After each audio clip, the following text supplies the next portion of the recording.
Hey, what's up there, YouTubers? It's me again, Brian, aka Gamer55551, and I am back with a My 2 cent video for the week of March 8th to the 14th, and we got 5 stories to cover for this week, including supposedly the head of Epic Games and Ubisoft, in a way, coming out defending GeForce Now. We finally learned what Nintendo and Lego are actually working on, and in a way, it's kind of what in a way, it's sort of like I didn't expect they were going to do something like this. We also learned about E3 2020 and the reason for it being canceled, which is pretty obvious, though. We learned about also Reggie, the former head of Nintendo America, currently has a new job. And of course, we have the NPD charts that came out, which, at least according for what I've been reading, February wasn't sort of like a big months or like for any like huge releases. There were some, I believe, Call of Duty Modern Warfare, I believe that was the one that got released, that certainly did well in the charts. It certainly did well in February, at least according to the NPD charts. Before we get started, we'll basically run down a quick My 2 cent look at some of the stories that didn't make it onto this list, but are still important nevertheless. The first one is that we learned that the developers, CD Projekt Red, are going to start working on a new Witcher game after they finish Cyberpunk 2077. Now, from what we've heard so far, it's not being called Witcher 4, at least for now. That could change or anything like that, but for now it's not being called that. And we don't know if they're taking the approach of what Thornbreaker did, which currently is out on the Nintendo Switch, or the approach of Witcher 3 and all that stuff. And no word on what systems it's going to be on at this time, though. I assume next gen. We don't know if it will come to the Nintendo Switch at all or anything like that, but given how well the positive response that Witcher 3 Wild Hunt got on the Nintendo Switch, there's a chance. There's always a chance this next Witcher game could come to the Nintendo Switch, and I can see why CD Projekt Red wants to continue with the series, considering not only how well Witcher 3 has done, but especially the Netflix show, which has done very well for them and has certainly pushed the sales of Witcher 3 even more. It's going to be interesting to see also how Cyberpunk 2077 plays out when that comes out. Later, I think it's September, though. It's definitely one of my highly anticipated games of 2020. We also learned that basically a lawsuit against Nintendo in regards of the Joy-Con drifting hasn't been dismissed, but they're going into arbitration. Apologize if I'm not saying the name correctly, which if I'm not a legal expert, but from what I remember hearing, this is basically they're going to try to settle this out of court. I'm sure most of you are aware that there are some Switch owners who have experienced the issue of Joy-Con drifting, where the left analog stick on the Joy-Con isn't working. I haven't ran into that kind of problem or anything like that, but I won't deny the problem probably does exist, and there are people who had that kind of issue. So obviously, it looks like in terms of this lawsuit, though, Nintendo is obviously they're going to go out to settle this out of court or anything like that. So it is what it is. We'll see if this goes anyplace else or anything like that. But for right now, it looks like a court has denied Nintendo's request to dismiss this case in regards of the Joy-Con lawsuit, because Joy-Con drifting lawsuit. Excuse me. And of course, we learned that Platinum is supposedly working on a next generation game engine or anything like that. Supposedly, this engine is probably powering their upcoming release, Project GG, and basically which obviously it's going to be for the PS5 and the Xbox Series X. I assume that's the case, but it is also possible we could see it for the Nintendo Switch, given Platinum has definitely put a lot of their games on the Nintendo Switch, and also I'm sure this engine could be, depending on how they optimize it or how everything is handled, I'm sure there's a good chance we'll see some of these games running on this new engine, possibly on the Nintendo Switch. Obviously, they gotta check some stuff, make sure it's compatible, it can run it and all that, but I assume Platinum I would assume, again, I'm not a game developer, but I assume they will find a way to see if they can make it work. So we do know that they're working on, it's basically a new engine for a lot of their games, since they are pushing more and more to become a independent studio, not to mention push, like publishing and development. And last but not least, we also learned that while Nintendo couldn't get the Joy-Con drifting lawsuit dismissed, they did won a patent dispute against GameVice, which filed a dispute against Nintendo for basically supposedly copying them over the whole, attach a screen to a controller and all that kind of stuff, though. But apparently it seems as though that the patent office or people who look at this didn't find anything wrong with what Nintendo did and dismissed supposedly all of GameVice's 19 complaints against Nintendo and all. So apparently, as far as the patent disputes against GameVice and Nintendo, it seems that Nintendo came out strong on this one. Alright, with that quick my 2 cent part out of the way, we'll get started with our first story, and this one has to do with supposedly Legos and Nintendo. Now, recently we've been seeing Nintendo has been teaming up using their IPs for other companies, to use for their brands and all that stuff. We learned that Nintendo has teamed up with Levi's, the jeans maker. I don't know how that's going to play out. It'll be very interesting to see what comes out of that. We know they're teaming up with Universal Studios to do a, Nintendo theme, like a Super Mario Land type theme. Supposedly in Japan, it will also be coming here to the US. Not to mention, they're teaming up with Illumination and Universal to do a Super Mario movie. So it was kind of interesting to see Nintendo and Legos kind of team up in sort of a way, though. I mean, it is very interesting, though. I mean, Legos, obviously, anybody as a child, especially me growing up as well, remembers trying out Legos at one point in their life. Not to mention, we've seen Lego video games and so forth. With Lego City Undercover, I think is the best Lego game out there.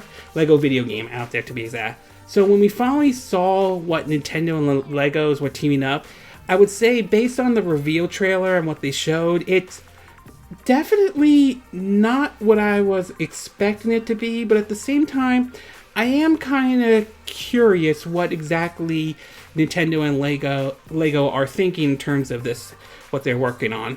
In an article from, article from Gamestop, it reads, quote, earlier this week, Lego and Nintendo teased an upcoming collaboration, and a vast majority of people said, I hope we get a Lego Mario game. Sadly, that's not the case. However, what the two companies revealed was something innovative and interesting. You can build your own Mario level and run through them with a Mario Lego figure with an animated screen on his chest. The Lego set features all your favorite Mario sounds like, wahoo or wah, wah, wah, wah, wah, wah. I'm sorry if I'm doing a bad impression of that. As the Mario Lego figures you play with, which features animated eyes, chests, and tons of Mario-related noise and music traveling the hellish landscape you created with Goombas, Piranha Pants, and uncertain dunes. A trailer for the upcoming playset was revealed, and they showed the trailer down below and all that stuff. The set doesn't have a specific release date. The LEGO website notes it's coming later this year, and more information on the set will be available in the near future. We are very excited to bring Mario into the physical world through the interactive and social LEGO Play, the Chief Marketing Officer, EVP of LEGO Group. With this experience, we will help millions of kids with love of Mario to engage and play in a completely new way where they are in control of creating and playing a game with their favorite character. By seamlessly incorporating the latest digital technology, LEGO Super Mario is a highly social, interactive, and collaborative experience for kids, though. If only Lego had gone the extra step to make this feel a bit more like Nintendo Switch Mario Maker 2, as this Lego set feels very much inspired by that. If we could get a different variety versions of Mario in the construction outfit, that would be much appreciated. While details about the set aren't revealed, the set seems to work by having the Mario character stand on Lego pieces that have Bluetooth sensors in them. The back of Mario figure has a Bluetooth symbol on it, which they showed in the video. When Mario jumps on the Goomba or lands below a flagpost, the sensor tells Mario to make the appropriate sound effects. We'll learn more about this set in the upcoming months. Now, I did see the trailer for this and all that stuff, and it is definitely different. I mean, like I said before, I went in with the assumption it would be like, a classic, Lego set, the type that you would build and all that stuff. But to see this one, I will agree it is a little bit different, and it does raise some questions though. Does this require batteries? Do you need to charge it or anything like that? Is Nintendo really opening the door to different varieties of sets? I mean, this one, you had the symbol, you had like the, excuse me, the sound of the original Super Mario Brothers. Will there be ones like Super Mario Brothers 3, Super Mario Brothers 2, Super Mario World, and all that? So I'm a little curious to see what the direction they are going with this. And is this designed as sort of like a board game or a game in a certain way? So I'm a little, that's another question. And what age group that they are targeting with this though? I also will think that if this does well, this could open the doors to other Lego sets. Maybe one based off of Zelda, maybe one based off of Yoshi, maybe one based off of Donkey Kong or Metroid to be exact. So it's very interesting what Nintendo is doing with this, just like how Labo in a way was kind of interesting. I mean, it didn't click with me, but I could definitely see the appeal Labo have. And this one, maybe a little bit more of appeal to me than Labo was, because like I said, I remember playing Legos when I was young, so this does look kind of interesting to be exact. So overall, my takeaway from it is that it's interesting what Nintendo and Lego is doing. It's certainly different than the traditional Lego set that some of us may remember growing up, but I am also very curious and interested in seeing what direction they are going with this Lego set and all that stuff. Obviously, we need more information about it, but nevertheless, I am kind of curious about it. Okay, we're going to take a quick break. When we get back, we're going to get to part 2, and this one has to do with a report in regards of GeForce Now, which is getting some unlikely support that I didn't think that this would happen, but apparently it is. So we'll take a quick break, and we will be right back.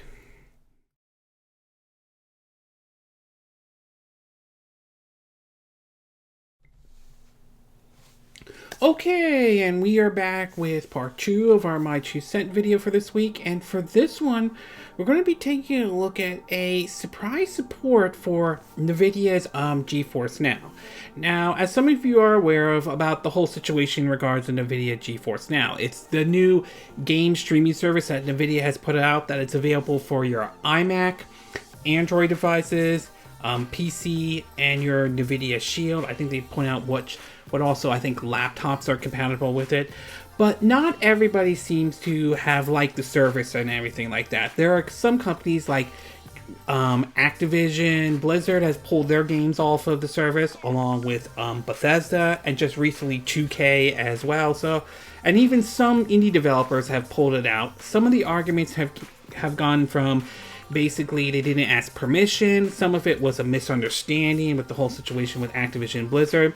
And some people feel that greed is certainly playing a part of it, as developers want to get, more money out of it though. The whole, we have to make all the money in the world, not make most of the money in the world. And that has some people not happy about it. And it also brings up the whole issue of ownership in general, with the whole idea of, do you really own the game and so forth. So it brings the whole situation with cloud gaming in general, not just with NVIDIA GeForce Now, is still somewhat of a issue that still remains. Well, recently both Epic Games and yes, even Ubisoft are basically throwing their support behind NVIDIA GeForce Now, though. In 2 articles, and the first one from Tech Radar, it reads that, quote, though, Ubisoft has thrown its weight behind NVIDIA by pledging to fully support the company's GeForce Now cloud gaming service. somewhat like what CD Projekt Red is doing, especially with the upcoming Cyberpunk 2077. It's been a rough couple of weeks from NVIDIA since GeForce Now left its beta period just a few weeks ago. Dozens of games have been removed from its category from a number of high-profile publishers.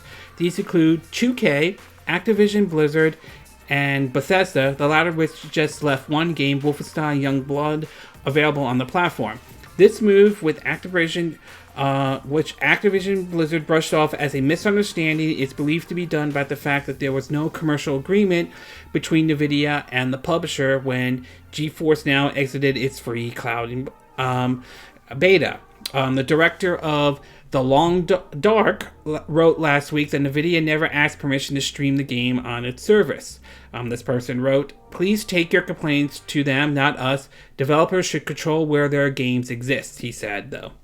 Ubisoft, however, has thrown NVIDIA a much-needed lifeline by reaffirming its support for the controversial Sparkling service, if I'm saying that name correctly. In a statement sent to Kotaku, the publisher said that it fully supports NVIDIA GeForce Now with complete access to our PC games from the Ubisoft Store or any supported game store. We believe it's a leading-edge service that gives current and new PC players a high-end experience with more choices in how and when they play their favorite games, Ubisoft adds. This leap of faith comes days after Epic confirmed its standing by the service, with the company's CEO Tim Sweeney calling GeForce Now the most developer-friendly and publisher-friendly of the major streaming service. Game companies who want to move the industry forward towards a healthier state for everyone should be supporting this kind of service, he said. Sweeney went on to confirm that not only will Fortnite be staying on NVIDIA service, but that publishers will offer support for Epic Game Store titles, including exclusive if developers are willing. NVIDIA also recently announced that CD Projekt Red's upcoming Cyberpunk 2077 will be available on GeForce Now from day one. Ubisoft vote of confidence will no doubt come to relief to NVIDIA, but it remains to be seen whether it will encourage other publishers to follow suit. And just to also point out, Tim Sweeney basically wrote some of the tweets here, though, and on the whole situation, and he wrote, quote, "Epic is wholeheartedly supporting NVIDIA GeForce Now with Fortnite and with Epic Game Store titles that choose to participate, including exclusives, and will be improving the interrogation over time. It is the most developer-friendly and publisher-friendly of the major streaming service, with zero tax on game revenues. Game companies who want to move the game industry towards a healthier state for everyone should be supporting this kind of service. Cloud streaming service will also be a key player in ending the ISO and Google Play payment monopolies and their 30% tax. Apple has decreed that these servers aren't allowed to exist on ISO and therefore aren't allowed to compete, which is a megaton. I apologize, I'm not saying the word correctly, and won't stand. Just wait until later this year when Google is lobbying against Apple for blocking Stadia from ISO, while Google blocks GeForce Now, xCloud, and Fortnite from Google Play, and this whole rotten structure begins to collapse on itself, according to what Tim Sweeney wrote on a tweet. Now, Ubisoft has its own shares of decisions I don't 100% agree with. While they certainly aren't why I don't view them as bad as, say, like what EA or Bethesda has recently done, or like Activision Blizzard, this doesn't mean they're 100% perfect. Their push for live services and DRMs and the recurring user spending, though, although I didn't find myself in that kind of situation with Assassin's Creed Odyssey or Assassin's Creed Origin, nevertheless, there were some people who don't like the idea of the microtransactions. Then, of course, there was a situation with Tom Clancy's Ghost Recon Breakpoint, a game that underperformed big time for Ubisoft to the point that forced them to really have to come up with some new, probably have to come up with like a different approach to a lot of their developments for their games. That said, I do applaud that they are willing to continue supporting NVIDIA's GeForce Now, and I'm glad that Tim Sweeney, although again, Epic Store isn't perfect, it has its share of controversies, and I can understand why people don't like it though.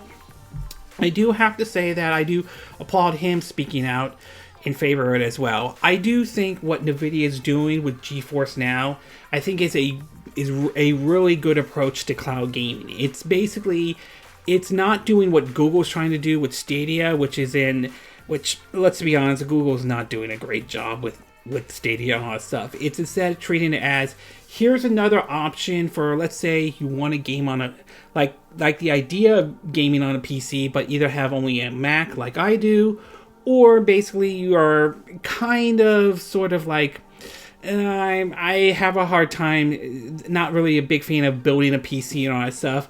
This is definitely a good option and all. And I really appreciate that Ubisoft and Epic are coming out in full support of NVIDIA's GeForce Now.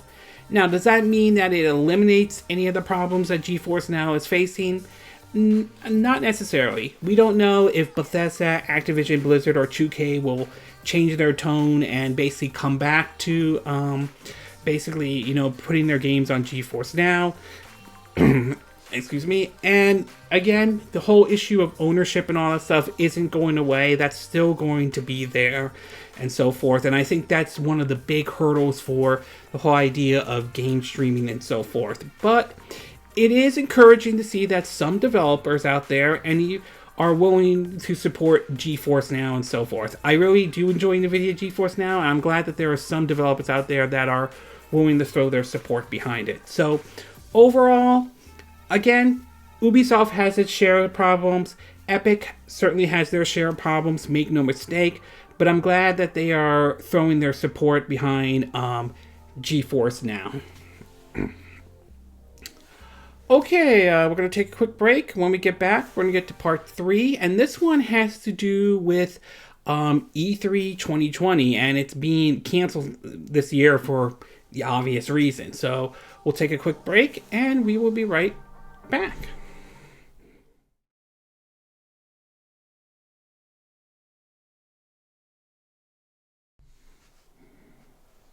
Okay, and we are back with part 3 of our My 2 Cent video, and for this one, we're going to be taking a look at basically the cancellation of E3 2020, at least for this year. Now, I'm sure most of you have seen the news. I've heard there have been a lot of cancellations to even some games being delayed, to be exact. Yeah, excuse me. The Outer Worlds, which was supposed to come out this month for the Nintendo Switch, was delayed due to the situation with the coronavirus, and that the developers decided to delay the game in order to ensure the safety of their employees and all, which obviously was the smartest thing for them to do. To even non-events like, say, the NBA recently suspending the season due to the coronavirus. Same with Major League Soccer, the NHL, the XFL recently as well. So, and a lot of people are being hit though. And there was also concern of whether or not E3 was going to happen this year, especially with the GDC being postponed because of the coronavirus. And many suspected that it was only a matter of time before possibly E3 2020 though. Well, it turns out to be that it looks like that E3 will not be happening, at least for this year. What that means going forward, who knows? In several articles, in one from GameStop, it reads that, quote, after sources suggested as much, the ESA has officially canceled this year's E3 due to the coronavirus. E3 2020 has officially been canceled and will not take place this June as previously scheduled. The ESA, which is responsible for putting on the annual convention, shared the news today following several reports, including GameSpot, that such an announcement was imminent. In its place, companies like Xbox and Ubisoft are making plans to hold digital events, although details and dates are still spare. That basically the ESA said in a statement, though. After careful consideration with our member companies regarding the health and safety of everyone in our industry, our fans, our employees, our exhibitors, and our longtime E3 partners, we have made the difficult decision to cancel E3 2020 scheduled for June 9 and 11th in Los Angeles. Following increasing and overwhelming concerns about the coronavirus, we felt that it was the best way to proceed during such an unprecedented global situation. We are very disappointed that we are unable to hold this event for our fans and supporters, but we know it's the right decision based on the information we have today. The ESA went on to say that it will be in touch with both exhibitors and attendees regarding full refunds.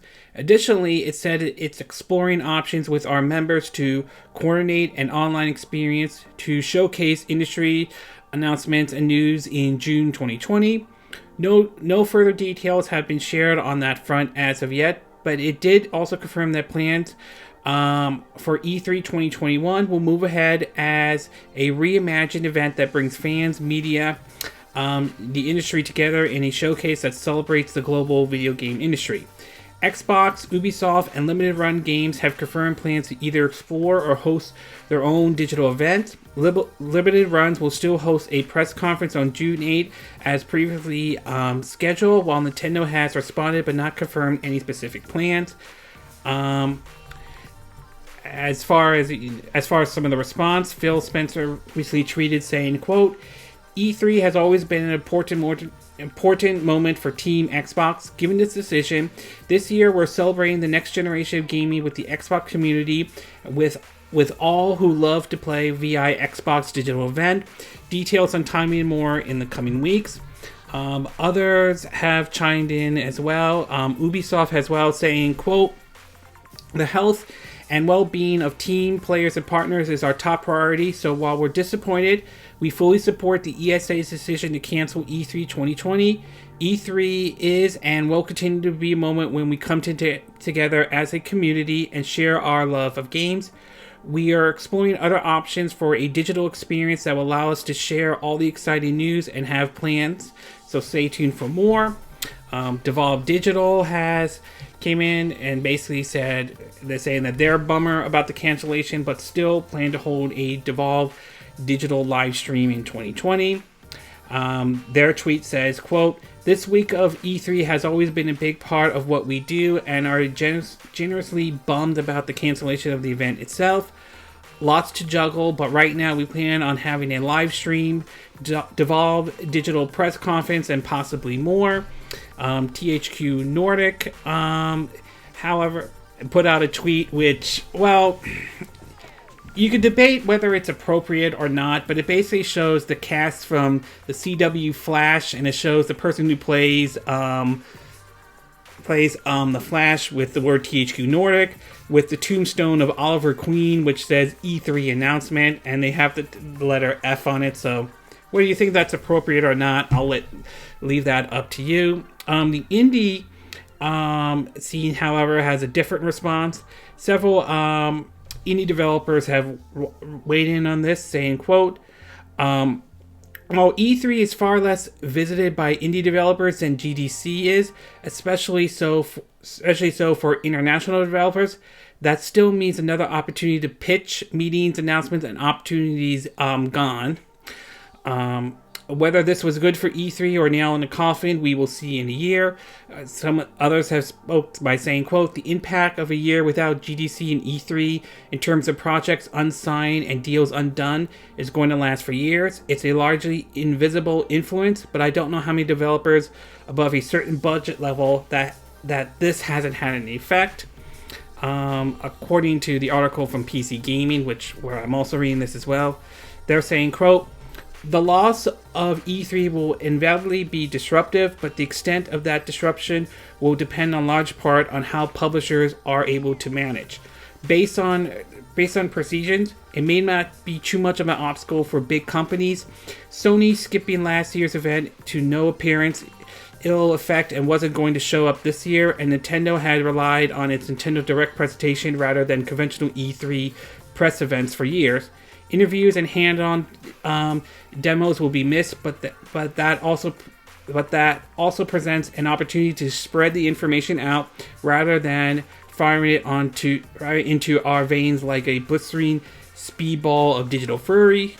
For small studios and professionals who have hoped events like GDC and E3 will lead to new connections, deals, and publicity, the effect may be far greater. And then, of course, Nintendo recently responded about this, and according to a spokesperson, it reads that, quote, Nintendo supports the ESA's decision to cancel this year's E3 to help protect the health and safety of everyone in our industry, our fans, our employees, our exhibitors, and our longtime E3 partners.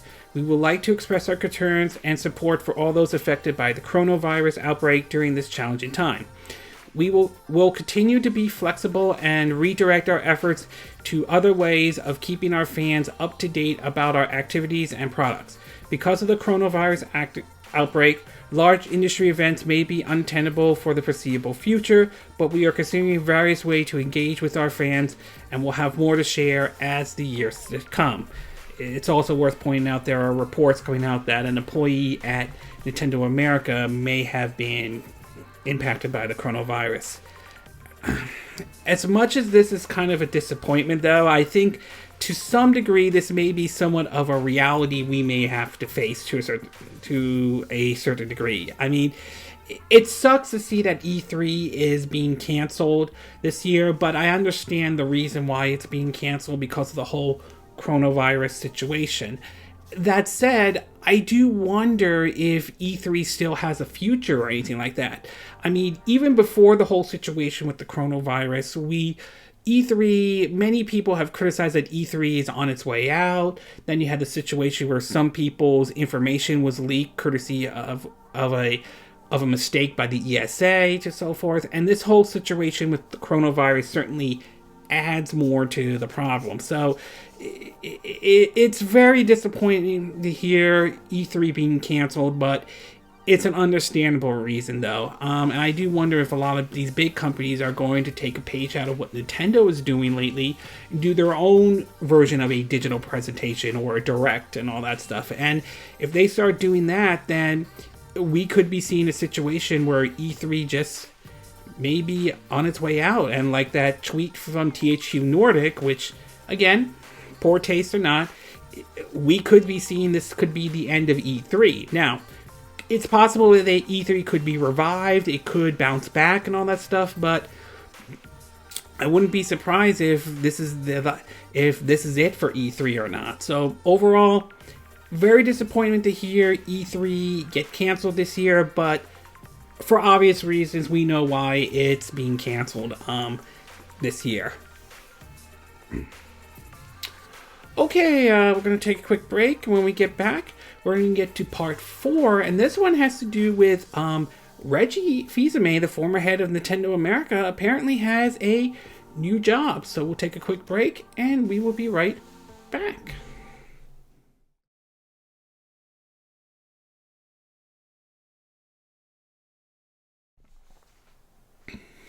Okay, and we are back with part 4 of our My 2 Cent video, and for this one, we're going to be taking a look at Reggie fils-aime and supposedly his new gig at Gamestop. Now, any Nintendo fan knows who Reggie fils-aime was. We first saw him in E3 2004, where he said that he was all about taking names and kicking ass and all that stuff during the near sort of the end of the GameCube era, but he was most people remember him for during the Wii era, the Wii U, and in some ways the beginning of the Nintendo Switch era, though. And he was known for his personality and so forth. And while not every decision he made at Nintendo America was always 100% perfect, though there's no doubt he left a lasting impression, and he certainly earned a lot of fans for what he did over at Nintendo of America. Well, now apparently it seems as though Reggie has got a new job following his retirement from Nintendo of America, or at least a somewhat of a new job, and that is working at Gamestop, which supposedly has been struggling over the years. Some people have complained about because of its customer service, although I've shopped at GameStop before and I really haven't ran into any major issues. to the fact that we are moving more and more towards sort of a digital market and so forth. And apparently Reggie and several other CEOs who have now been hired, or at least hired to join the GameStop board, certainly is going to have their work cut out. In an article from GameSpot, it reads, quote, GameSpot hire Reggie fils-aime, two other guys not famous for kicking ass or taking names. The video game retailer GameStop has hired former Nintendo of America president Reggie fils-aime to its board of directors. He joins the board effective April 20th, 2020, amidst several other board moves, including retirements and 2 new additions. The GameStop biography on fils-aime as the new board member mentioned his long tenure at Nintendo from 2003 to 2019, with a profile that includes working on the Nintendo DS, Wii, 3DS, and Switch. The Wii U goes curiously unmentioned, no, which seems odd, but then again, the Wii U wasn't exactly the huge success Nintendo wanted it to be, though. It also points out his previous work at VH1, Pizza Hut, Porcher and Gambler, and other. He served as a member of the nominating and corporate governance community. fils-aime was a well-known figure in the gaming industry, especially for his larger-than-life persona and fan-facing event. When he retired from Nintendo, it appeared to be a department for the gaming industry, although altogether, and he's since been teaching at Cornell, Cornell University. He's still active in the community, though regularly sharing insights from his time at Nintendo, occasionally cracking jokes about his tenure. He was succeeded by Doug Bowser. Joining him will be William Simon, a former Walmart exclusive executive, and James, apologize, I can't say his name, the current president and CEO of PetSmart. Serving on the board of directors tends to be an advisory role rather than a full-time position. GameStop has been struggling in a changing industry that is increasingly adopting digital games and new technology like game streaming. The management has made a point of publicizing information about its new initiative, including a relaunched website and new pilot store. So, and of course, Reggie did a tweet saying, "The game industry needs a healthy and vibrant GameStop. I look forward to be part of GameStop Corporation's board and helping to make this happen." So it's certainly going to be interesting to see what Reggie fils-aime brings to the table when he works at the board at GameStop. Whether this will help GameStop or not, that remains to be seen, though. Supposedly, they're coming up with some new ideas and all, and it's going to be really interesting to see how Reggie and several of these 2 other CEOs handled the situation with GameStop, especially ranging from the upcoming launch of the PS5 and Xbox Series S to, as the article mentioned, as we start seeing more and more push towards the digital storefront or game streaming itself. So it's going to be really interesting. It's really interesting to see what Reggie fils-aime brings to the table, but I am also kind of curious at the same time what he does. So overall, I wish Reggie fils-aime best of luck at working at GameStop. It's going to be really interesting to see what he does bring to the table. Okay, we're going to take a quick break, and when we get back, we're going to get to part 5, and this one has to do with the NPD. So we'll take or at least February 2020's NPD. So we'll take a quick break, and we will be right back.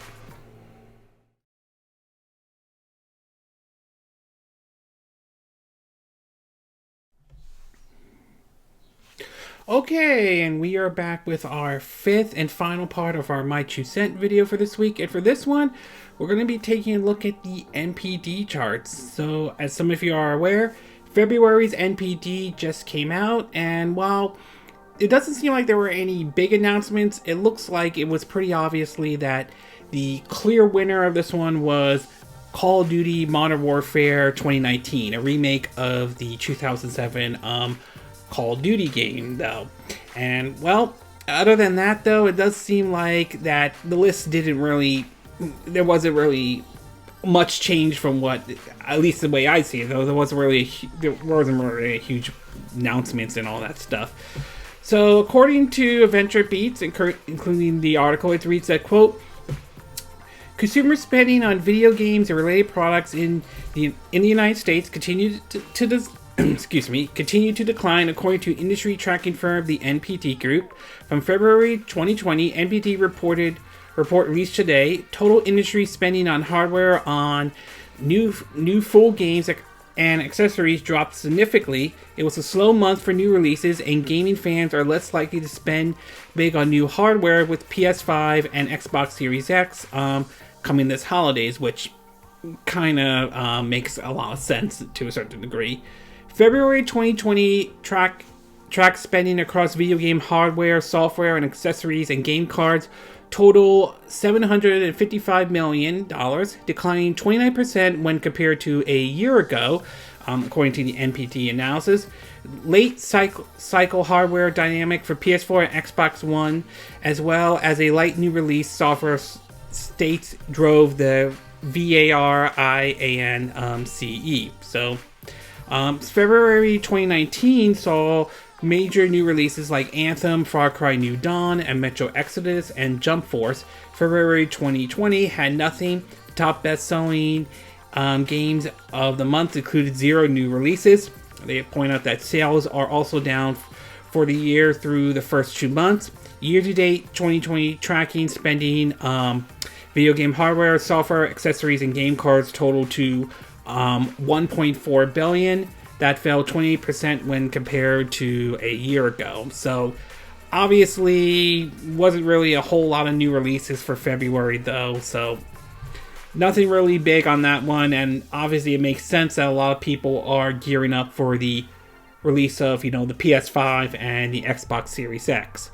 So in terms of the top 20 best-selling games of the US, though, unfortunately, it doesn't look like any of Sony's first-party games are on this list, though.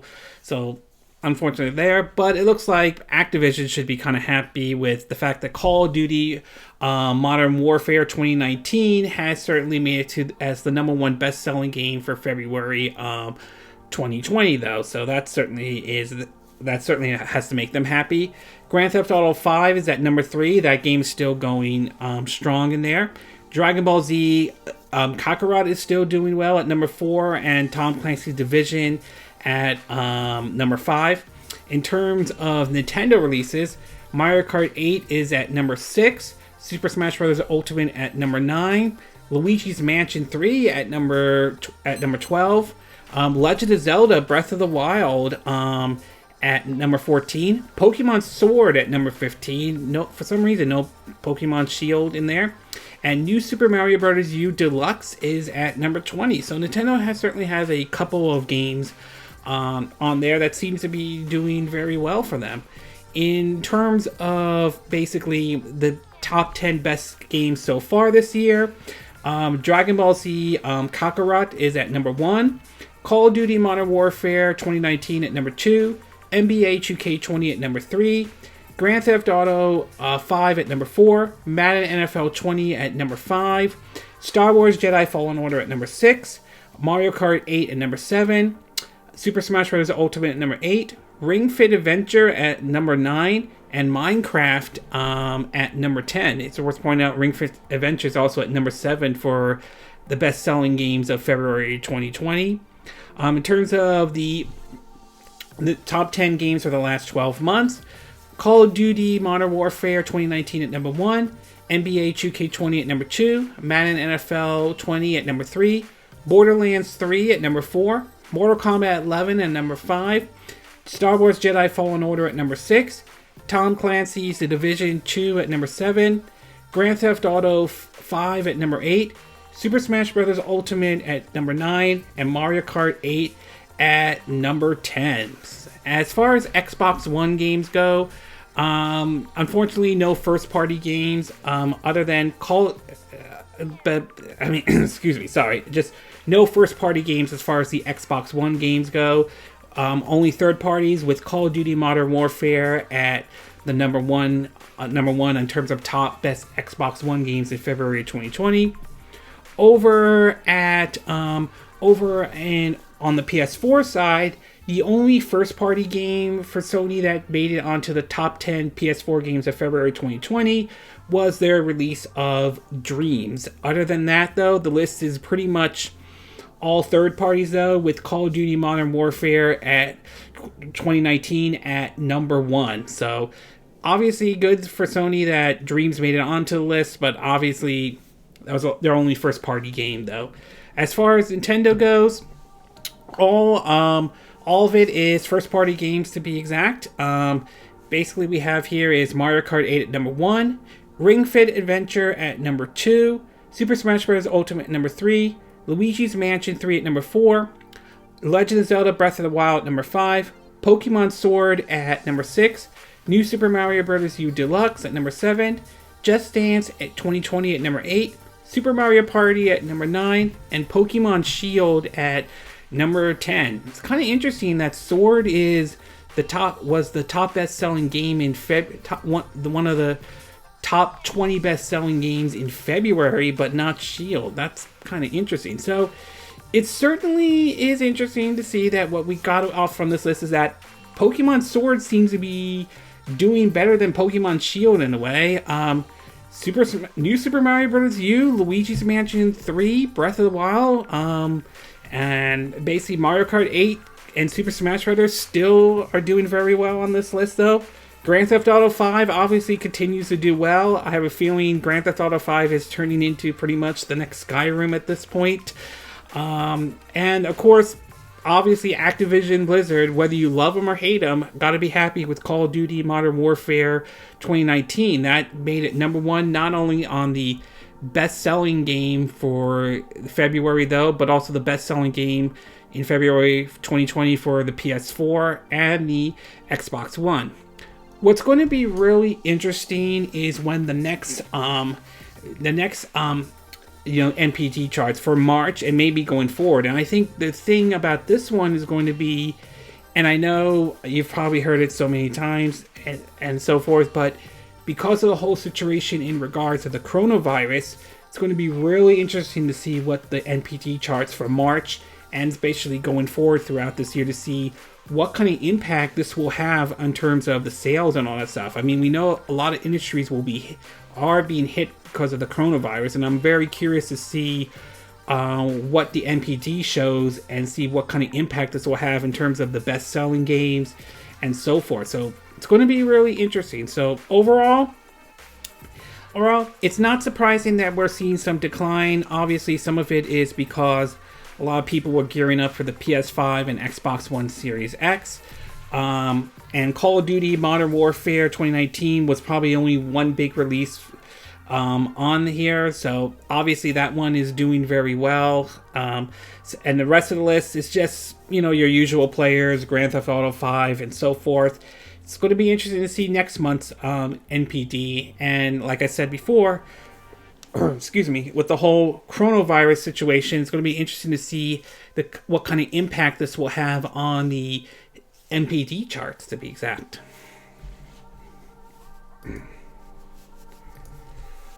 Okay, this concludes this My 2 Cent video for this week. And again, these are my opinion. What are yours? What are your thoughts about this team up that Nintendo and Lego doing, and this Lego set or somewhat of a Lego set that Nintendo and Lego showed? Does this in any way excite you? Are you looking forward to getting this? Is this what you imagine what Nintendo and Lego were doing? Or do you think they were going to do like a traditional Lego set? Do you think Nintendo and Lego should continue their partnership and maybe do something with Zelda, Donkey Kong, Kirby, Kid Icarus, or so forth? What are your thoughts about basically Ubisoft and the head of Epic defending GeForce Now? Do you think they were right to defend GeForce Now, though?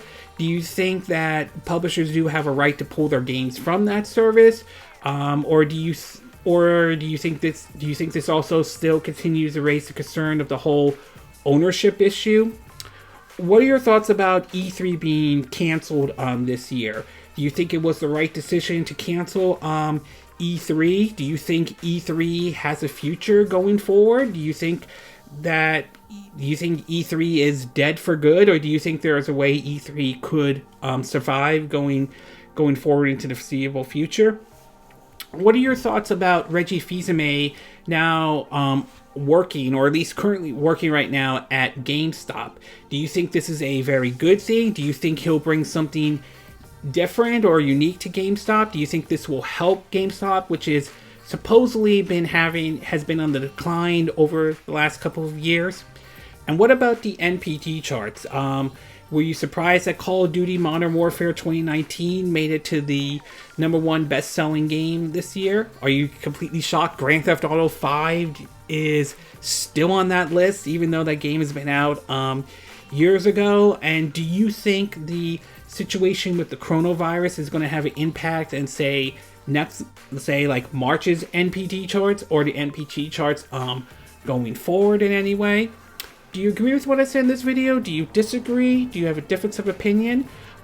As always, sound off in the comment section below and let me know what you think. And if you like this video, I hope you hit the like button, and I hope you do subscribe to my YouTube channel. If you do, make sure you hit the bell icon for notifications of any new videos I put up. Also, feel free to share this video if you want to, and feel free to donate to my channel if you like. You can do it through PayPal Me or Patreon. Links will be in the description of this video. And I will see you again next time when I do another video. Hopefully that'll be soon. Until then, from Southern California, I wish you all a good day then. Bye.